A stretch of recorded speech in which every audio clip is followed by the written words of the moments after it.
chopped. Runner breaks for the plate, and he's going to be out. And Cruz looks like he's hurt. Yeah, he went in awkwardly. Hopefully nothing serious. Oh, that does not look good. He did not, yeah, he went in awkwardly. And now Santana took exception to it, and benches are going to empty.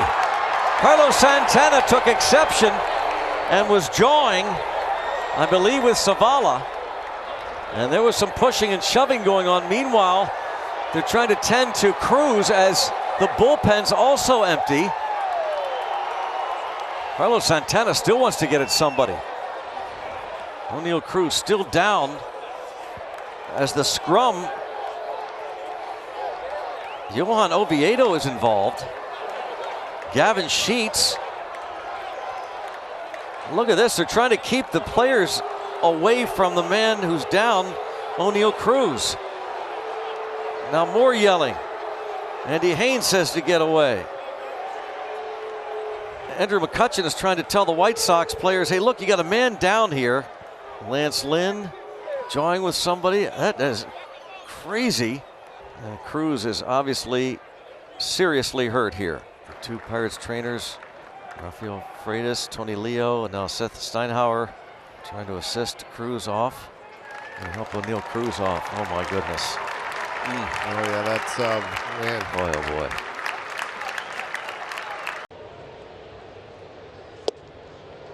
Last night we had the Tom Murphy.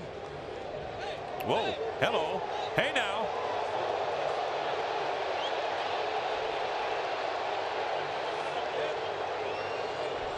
And you can see them talking to each other the entire pitch. The pitch before, Martin Maldonado. Guarantee he's frustrated what his guys doing on the mound.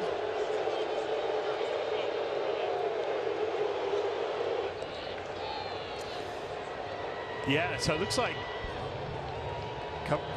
Jose Caballero looks like he's raising his right hand. Can he give time? He's getting sped up a little bit by Bielak. Martin Maldonado wasn't happy with it. And Caballero's talking a little bit. Yeah, I guarantee you that is basically him telling Martin Maldonado about Bielak just rushing him a little. You can see Martin Maldonado looking at Bielak saying, listen, he's not trying to rush you in this situation. Obviously, the pitch clock's involved. Ball to left field, easy play for Profar, and Jake Bird works out of it. Bryce is about to get ejected. Oh man! Well, no, he's charging Bird. Bryce Harper's yelling at Bird. Both teams now have emptied the dugout. This is wild. Jake Bird walking off, saying something, but we don't know what was said prior to that. Kind of clapped his glove a little bit. There he goes, and that's when Harper jumped out of the dugout. Got him again. Come on, man. You can hear the reaction. And here comes Torey Lovullo. Hey, my guy just got the National League Player of the Week, and he's been hit twice in 2 plate appearances. And now he's discussing this with JT Realmuto. Torey Lovullo is not happy, and he's been ejected.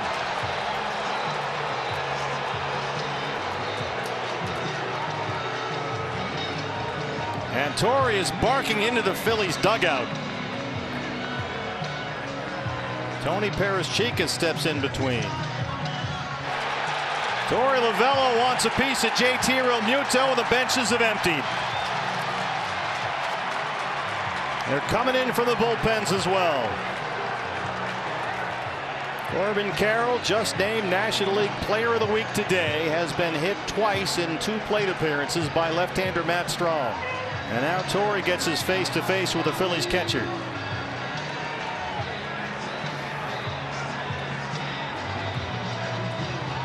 Jerry Lane, the crew chief, right there with his back to you. Carol Pawson now stepping in between Jeff Bannister and some of the Phillies. The bench coaches out there. Castellanos had a few things to say to Banny.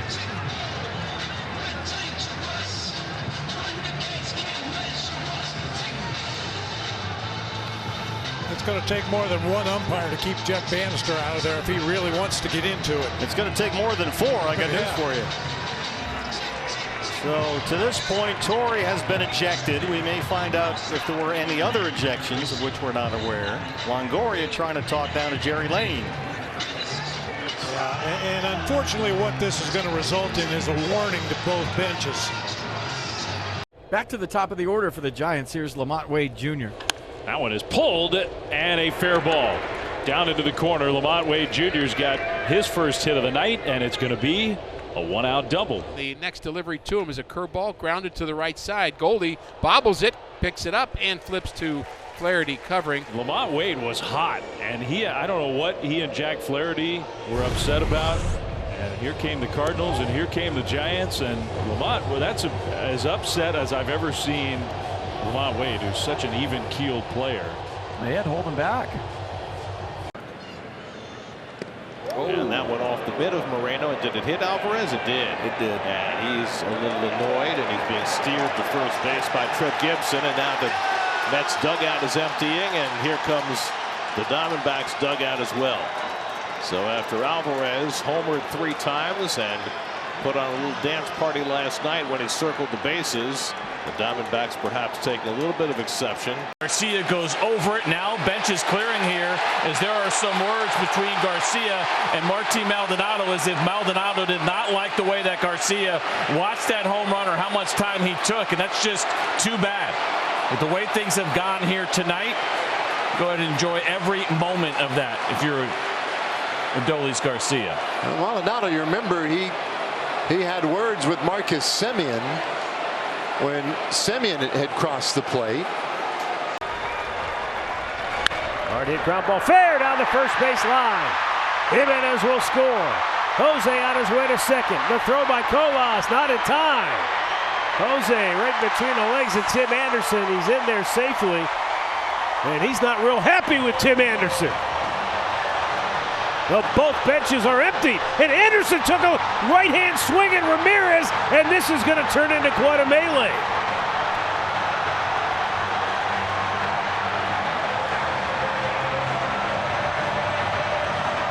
Cooler heads prevail and pull the 2 combatants apart quickly, but Tim Anderson just took a shot at the most popular man in Cleveland.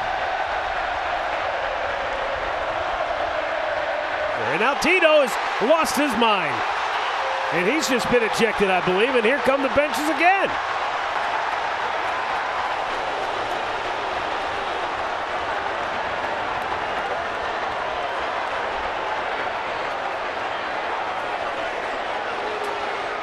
Pedro Grifol is screaming at somebody, and Mike Sarbaugh is right there in his face. And here we go again. Tell you what, these guys have really lost control. The umpires have not been able to calm this down one bit. Just when they think they've got it under control, about 3 skirmishes break out.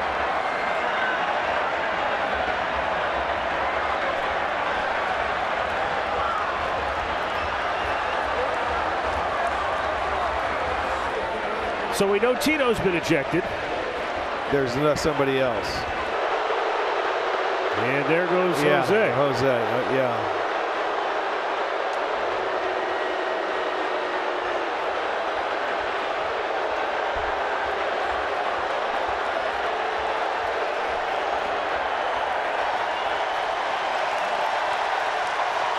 Well, the big crowd loves the fight from Jose Ramirez and company, but losing him from the game really is a big blow to any hopes of a comeback. I think both managers are ejected now, too.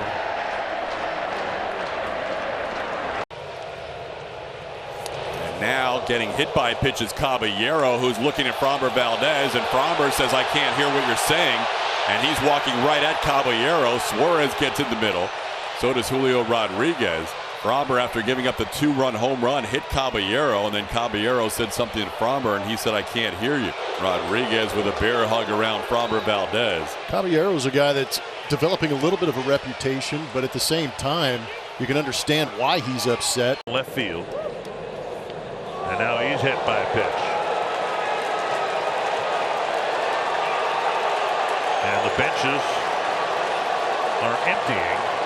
They started it. Garver getting hit. eliminating any doubt as to why the Twins felt Jeffers got hit. I said it. Dunning didn't miss arm side all night. He was missing all over the zone. Everything that he missed was away, down. He threw it right into Ryan Jeffers' ribs. SNY Tuesday night, and Pete Alonzo gets waylaid by Jose Soriano. It's a breaking pitch that hit him square in the helmet. Alonzo with some unhappy words for O'Hoppe, and that'll bring everybody out of the dugout. Listen, the thing that happens for these opposing teams is they're like it was a breaking ball. It doesn't matter because you don't have the pitch ability to throw a breaking ball over the plate. It still makes the other the Mets angry. Makes sense. Phil Nevin certainly wouldn't be happy if he got a breaking ball in the helmet. Well, Phil Nevin also doesn't have the guy who's been hit more often than any player this year, Pete Alonso. That's the 17th time he's been hit. Got him in the back of the neck. So he ducks, and the helmet comes off, and it catches him right. I mean, it hit him at some point in the head, in the neck area. It's the neck, but it's also near the base of his skull. I mean, that's scary, no matter whether it was a breaking ball or not. Honestly, if you don't get it as the opposition that, oh, it was a breaking ball, he didn't mean to do it, who cares? At some point, you've got to have the ability to throw a breaking ball near the plate, not hit someone in the back of the neck. You can almost read the conversation without even reading their lips. So Hoppe said, hey, it was a breaking ball, and Pete said, I don't care if it was a breaking ball. And that's what got everybody hot. I am so tired of hearing that. And Pete's going to come out of the game. Joe Golia, the head athletic trainer, is not going to take any chances. And so Alonzo will go for some testing. Oh, and he is hit by that pitch, and he is not happy. Rosarena not happy about that. And just the number of times gives the Rays plenty to not be very happy about. It's been over and over and over again. Been all season long, and it's gone on for a few seasons. Yeah, and here we go. The umpire's losing control. And now both teams will come out. And I'll tell you, the Rays have put up with this, and they'd like to see some repercussions go the other way, and that's why you have two teams out here right now.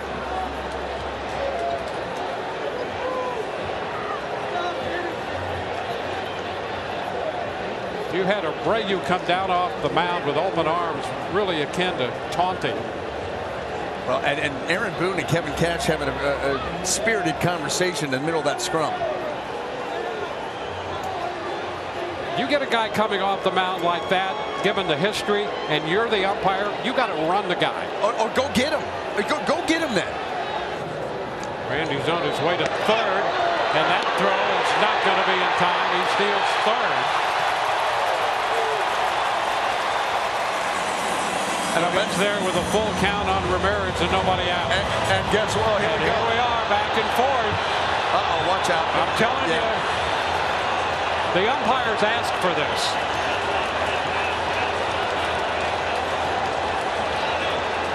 I'm going to tell you what. You got to put a stop to it. I saw Jose Siri coming out, and he had a blindside shot that he could have taken on Abreu. And instead, he went out there and just kind of put his arms around him and pulled him away.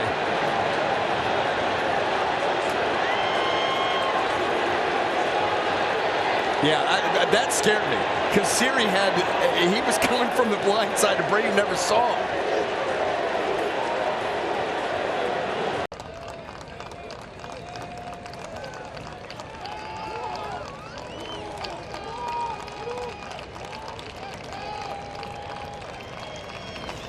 And a high drive to right center.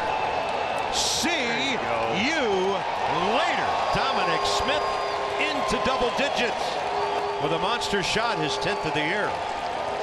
Well, that frustration earlier was because I felt like you could see it from him. He was on it. He was just getting underneath it. Not this one. Absolute bullet. 105 off the bat. The facing.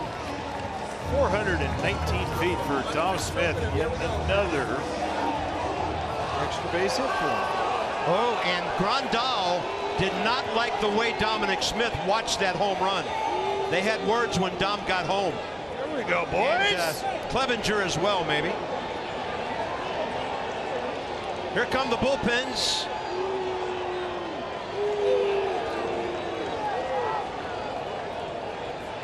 Now, do you put the wig on the field right now? No. I would. I'm more of an igniter there, Bob. A little instigator. I think the wig's got to wait. And it's 6-1. Now. But that was a monster home run.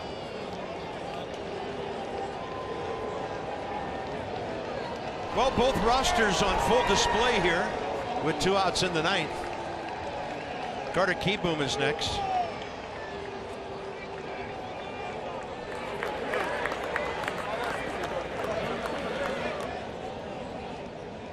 We're seeing fastball top of the zone.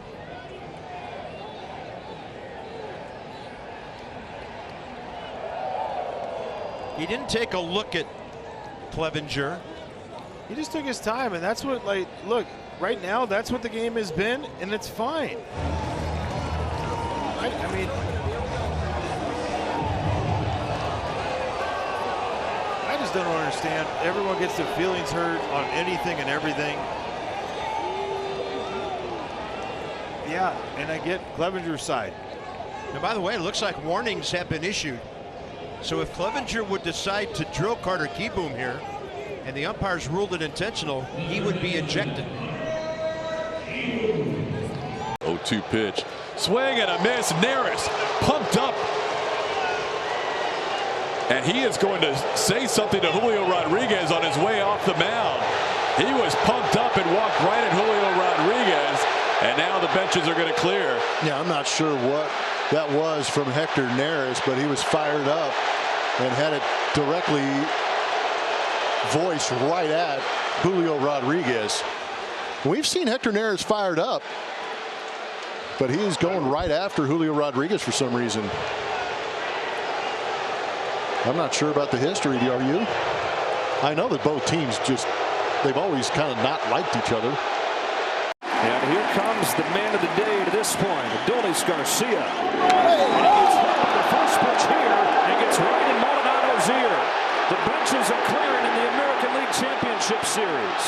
Everybody doing their very best to keep their cool, but Garcia's losing his. Going right at Maldonado. Bullpens have emptied. Now, more important than ever right now that everybody keeps their cool, understanding the bigger picture of this series and this season. Well, you can understand why he's so hot. That's a 97-mile-an-hour fastball up near the shoulder, and a lot of it might have to do with how long he walked after he hit that home run. But you can understand why he's heated. This is not the first time that these guys have been in the middle of it. This is the trap you're talking about. Look, this is the biggest home run of his life. It doesn't matter what he does. Right. He shouldn't have to weigh 100. And then his next time up gets drilled. You go back to the regular season, he and Maldonado have exchanged words before. A couple ejections in a game in July. And it had to do with guys getting thrown at back and forth and chirping. In-state rivals and things boiling over here in a critical Game 5. I think Abreu was trying to plead his case that that's not what he was intending to do. You knew the first pitch was going to be inside after that long home run. Well, the umpires are trying to figure out if the intent. Now, they can throw Abreu out of the game if they choose, if they think that the intent was definitely to hit him.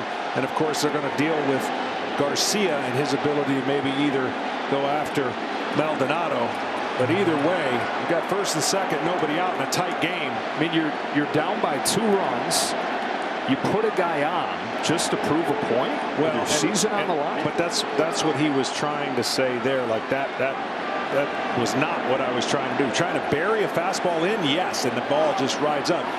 And I know the circumstances smell a little differently. And I think they just threw out Abreu.